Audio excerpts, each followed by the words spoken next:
Assalamualaikum warahmatullahi wabarakatuh. Perkenalkan, nama saya Salsabila Agisviani dari kelas MA 21C10. Di sini saya akan menjelaskan mengenai min mapping dari materi statistika.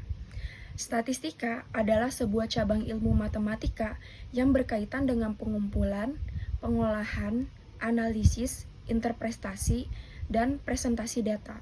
Secara umum, statistika digunakan untuk menggambarkan fenomena yang ada dalam kehidupan sehari-hari dan dapat membantu kita dalam membuat keputusan yang didasarkan pada data yang tersedia. Selanjutnya yaitu konsep dasar statistika. Yang pertama, populasi. Populasi adalah keseluruhan individu atau objek yang memiliki karakteristik tertentu yang menjadi subjek penelitian atau analisis statistik. Populasi bisa berupa manusia, hewan, tumbuhan, benda, dan lain sebagainya. Populasi juga bisa berupa data atau informasi seperti data harga saham, data cuaca, dan sebagainya.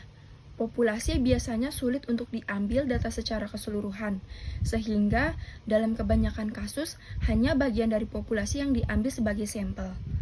Selanjutnya, sampel.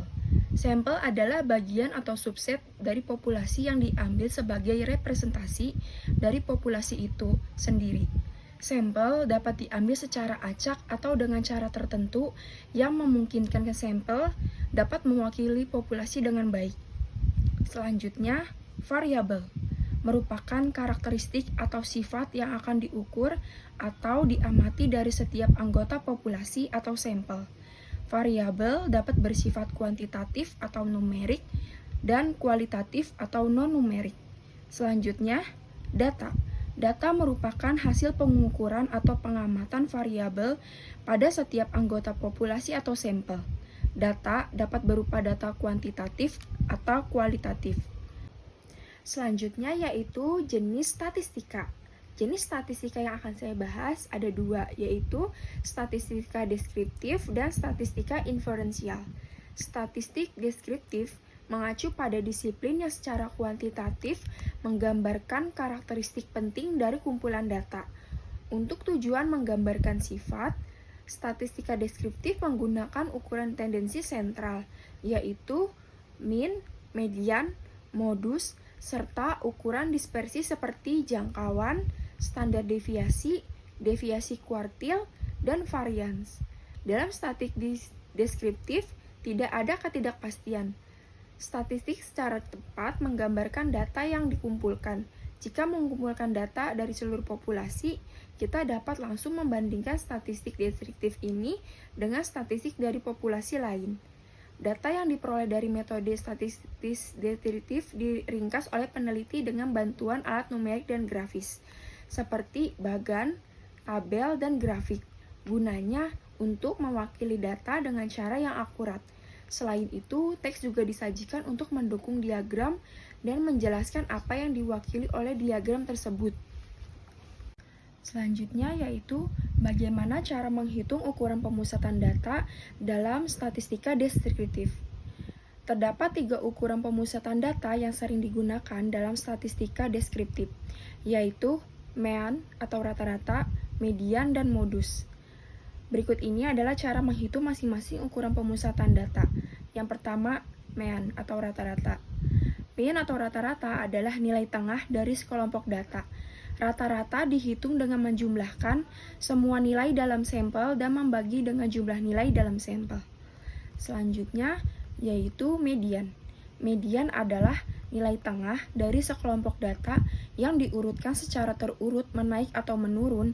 Jika jumlah nilai dalam sampel genap, maka median adalah rata-rata dari dua nilai tengah. Selanjutnya yaitu modus. Modus adalah nilai yang paling sering muncul dalam sekelompok data. Selanjutnya yaitu bagaimana cara menghitung ukuran sebaran data dalam statistika deskriptif. Terdapat beberapa ukuran sebaran data yang sering digunakan dalam statistika deskriptif, yaitu rentang, simpangan kuartil, variansi, dan standar deviasi. Yang pertama, rentang. Rentang adalah selisih antara nilai maksimum dan minimum dari sekelompok data. Selanjutnya yaitu simpangan kuartil. Simpangan kuartil adalah selisih antara kuartil atas dan kuartil bawah dari sekelompok data. Kuartil adalah titik tengah dari sekelompok data yang dibagi menjadi 4 bagian sama besar. Selanjutnya yaitu variansi. Variansi adalah ukuran sebaran data yang mengukur seberapa jauh titik data dari nilai rata-rata. Selanjutnya yaitu standar deviasi. Standar deviasi adalah akar kuadrat dari variansi dan memberikan ukuran sebaran data dalam satuan yang sama dengan data itu sendiri. Selanjutnya yaitu penjelasan tentang statistika inferensial. Statistika inferensial adalah cabang dari statistika yang digunakan untuk membuat generalisasi tentang populasi berdasarkan data yang diambil dari sampel yang diambil secara acak. Tujuannya adalah untuk mengambil kesimpulan yang umum tentang populasi berdasarkan informasi yang diperoleh dari sampel. Statistika inferensial melibatkan penggunaan teknik probabilitas untuk mengevaluasi keakuratan dan keandalan generalisasi yang dibuat tentang populasi. Dalam statistika inferensial, kita menggunakan statistik sampel untuk membuat inferensi tentang populasi, yang berarti kita membuat pernyataan umum tentang populasi berdasarkan informasi yang kita dapatkan dari sampel. Contoh penerapan statistika inferensial antara lain dalam melakukan uji hipotesis, pengujian perbedaan antara dua atau lebih kelompok, pengujian asosiasi atau hubungan antara variabel, dan pengujian ketergantungan atau hubungan sebab akibat antar variabel. Terdapat beberapa teknik dalam statistika inferensial yang digunakan untuk membuat inferensi tentang populasi berdasarkan sampel, seperti uji hipotesis, interval kepercayaan, analisis regresi, dan analisis varian. Selanjutnya yaitu bagaimana penerapan statistika inferensial dalam penelitian. Penerapan statistika inferensial dalam penelitian melibatkan pengujian hipotesis dan pembuatan kesimpulan tentang populasi berdasarkan data yang diperoleh dari sampel. Berikut ini adalah beberapa tahapan penerapan statistika inferensial dalam penelitian. Yang pertama, menentukan populasi dan sampel. Tentukan populasi yang akan diteliti dan ambil sampel yang representatif dari populasi tersebut. Yang kedua, mengumpulkan data. Kumpulkan data yang diperlukan dari sampel, baik melalui pengamatan, wawancara, atau pengujian.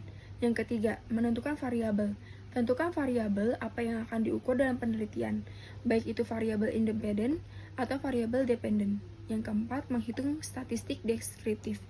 Hitung statistik deskriptif seperti rata-rata, median, modus, simpangan baku, dan range untuk menggambarkan data sampel. Yang kelima, menguji hipotesis.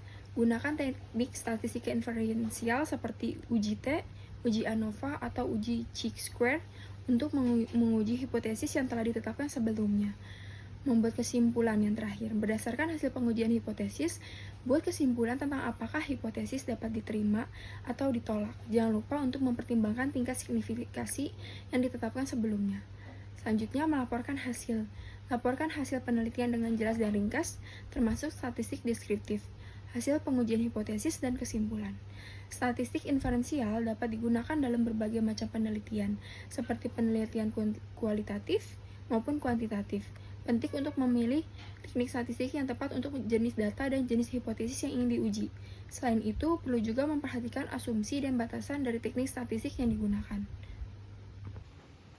Selanjutnya, apa perbedaan statistika deskriptif dan inferensial? Statistika deskriptif dan inferensial adalah dua konsep dasar yang penting dalam statistika. Keduanya memiliki perbedaan. Yang pertama, dari tujuannya. Statistika deskriptif digunakan untuk menggambarkan data yang telah dikumpulkan dan memberikan informasi tentang karakteristik dan pola data, seperti ukuran pemusatan data, ukuran sebaran data, dan bentuk distribusi data.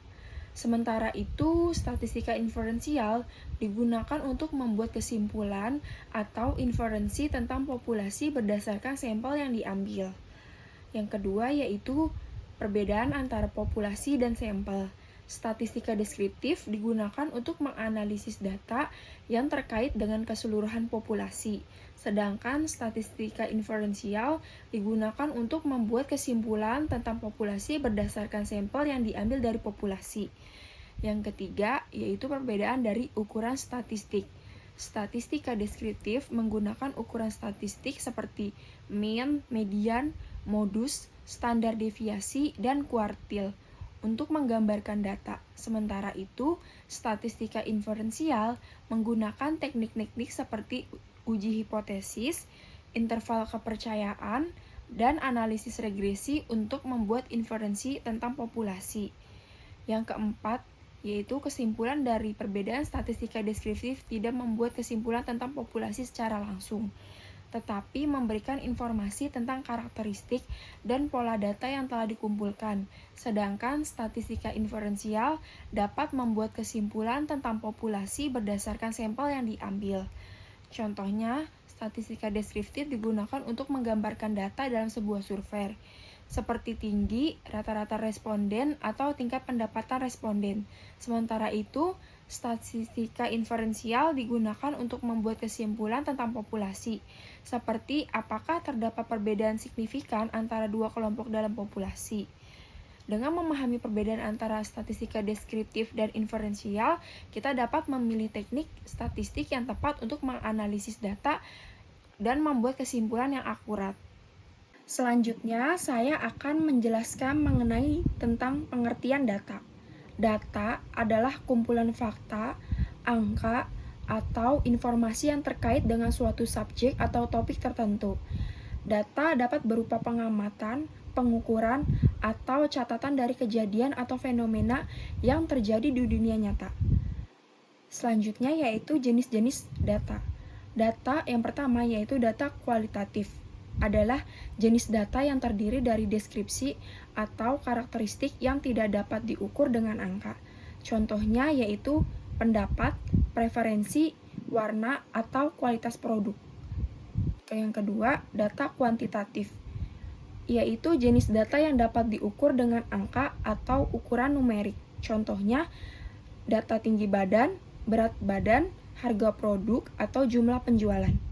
Yang ketiga, data diskret adalah jumlah data yang memiliki nilai-nilai terpisah dan terbatas di antara dua angka. Contohnya, jumlah anak dalam sebuah keluarga, bilangan bulat positif, atau jumlah karyawan dalam sebuah perusahaan. Selanjutnya, data kontinu, yaitu jenis data yang dapat mengambil nilai apapun dalam suatu rentang atau interval. Contohnya, tinggi badan, berat badan, atau suhu badan. Selanjutnya, data primer, yaitu data yang diperoleh secara langsung dari sumbernya, misalnya melalui survei atau wawancara langsung. Sedangkan data sekunder adalah data yang telah dikumpulkan sebelumnya oleh sumber lain dan dapat digunakan kembali seperti laporan penelitian, data publik, atau data perusahaan. Selanjutnya yaitu macam-macam skala pengukuran data dalam penelitian. Yang pertama yaitu skala nominal. Dikatakan sebagai skala nominal adalah skala pengukuran yang cukup sering digunakan, karena skala pengukuran ini bentuknya paling sederhana. Skala nominal cocok digunakan untuk penelitian yang mencari pengkategorian saja. Contoh kasus pengkategorian adalah menentukan kategori lambang, label, atau simbol. Umumnya, pengkategorian berperan untuk mengelompokkan data sesuai dengan kategorisasi. Pengkategorisasian di lapangan lebih sering menggunakan simbolisasi yang fungsinya untuk membedakan mana kelompok objek atau mana kelompok subjek. Tanda skala nominal adalah mutually eksklusif, di mana setiap objek hanya memiliki satu kategori saja. Selain itu, skala nominal tidak memiliki aturan yang terstruktur, dengan kata lain aturannya abstrak. Yang kedua, skala ordinal. Skala ordinal merupakan skala pengukuran yang menunjukkan jarak interval antara tingkatan tidak harus sama.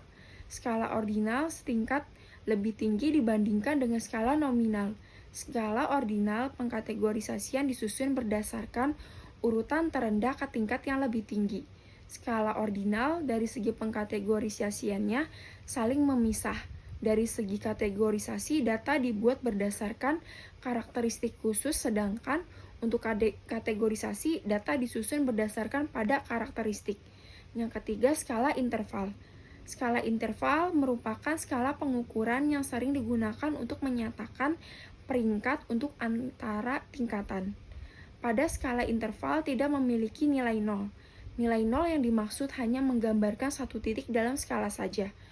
Dari asal tingkatannya, skala interval berada di atas skala ordinal dan skala nominal.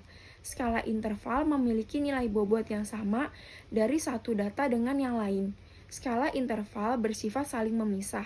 Sedangkan untuk kategorisasi data diatur secara logis.